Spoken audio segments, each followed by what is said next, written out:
job. Her father had given up his throne to become a woodcarver and moved them to a neighborhood kingdom where they lived in a humble shack.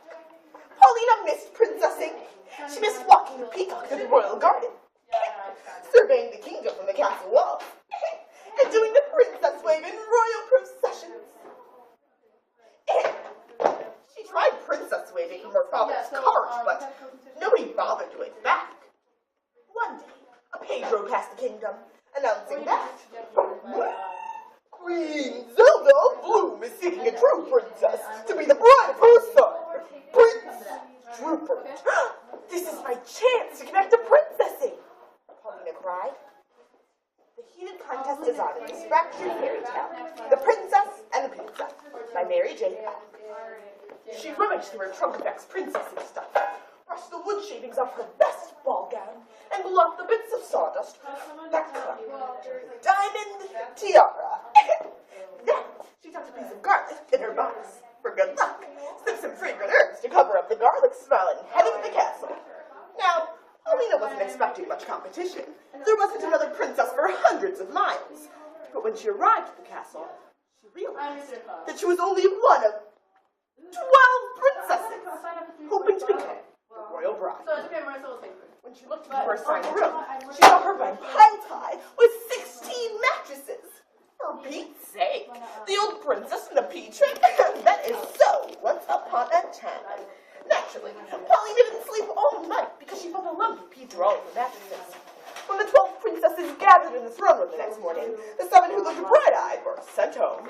Now only Paulina and 4 other, very sleepy princesses remained.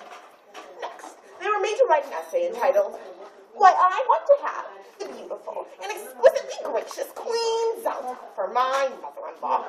Prince Rupert and Queen Zelda appeared on the balcony. Queen Zelda did all the talking. Congratulations, ladies.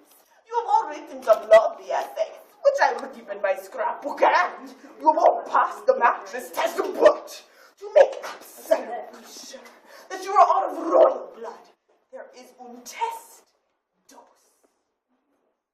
It's a second one, okay? Only a true princess can wear these glass slippers. Oh, for Pete's sake, have you never heard of sneakers? Nobody said you had to hike in them.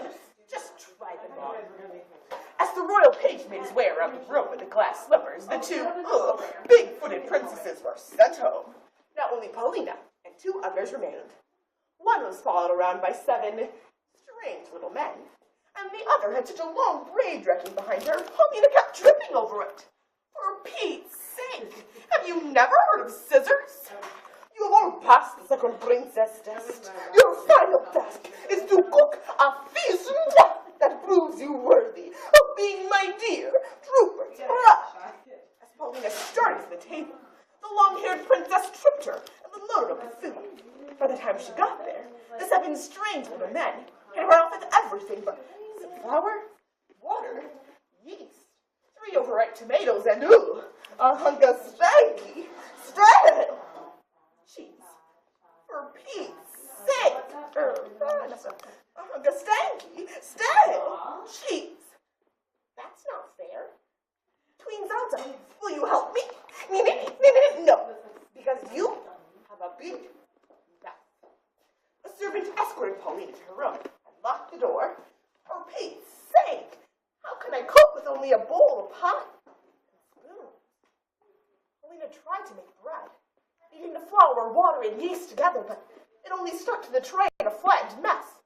She squished tomatoes over the dough to brighten it up. It looked awful. She sprinkled it with cheese grains. It was a mess, and Paulina was exhausted. For Pete's sake, where's your fairy godmother when you need her? I'm going to take a nap. She reached under the pile of mattresses, pulled out the offending bead, and climbed into bed. She hadn't been sleeping long when she heard a knock at the door. Only 20 minutes left. I don't smell any cooking. I'm not cooking. I'm napping, and then I'm going home. You're not going anywhere. The losers will be beheaded. Beheaded? You didn't tell me that. chance. I could spin straw into gold, or I could guess that weird little man's name. No! Second chances. That's not fair. Who needs to be fair? I'm the queen. Paulina leaped out of bed and ran to the window.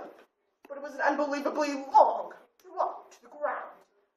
The meal was her only hope. She rushed to the fireplace, poked at the few remaining hot coals, then crushed garlic over the mess for good luck, and sprinkled it with some fragrant herbs to cover up the garlic smell. She didn't notice that the goopy dough had ground into a crust. The tomatoes were bubbling, and the hard bits of stag cheese had melted. The fragrance of garlic and herbs filled the room. A page entered. Time's up! Paulina took a deep breath and carried her tray into the dining room. The other princesses had made lovely feasts, but Prince Rupert went right to Paulina's tray. It's not pretty, but it smells scrumptious. He took an unusually generous bite. What do you call this dish? It can't be an official entry in the contest if it doesn't have a name. For Pete's sake, what's that? Pete's what? Remembering the beheading threat, Paulina tried to think of a name. It's Pete's, pizza. Odd name, but it's tasty. And the winner is Paulina's pizza. You mean I won't be beheaded? I was only kidding about the beheading. Then I was only kidding about wanting to marry Prince Rupert. Ew, who needs him? I have my own plans. Will you leave your recipe? No way. It's just become family secret.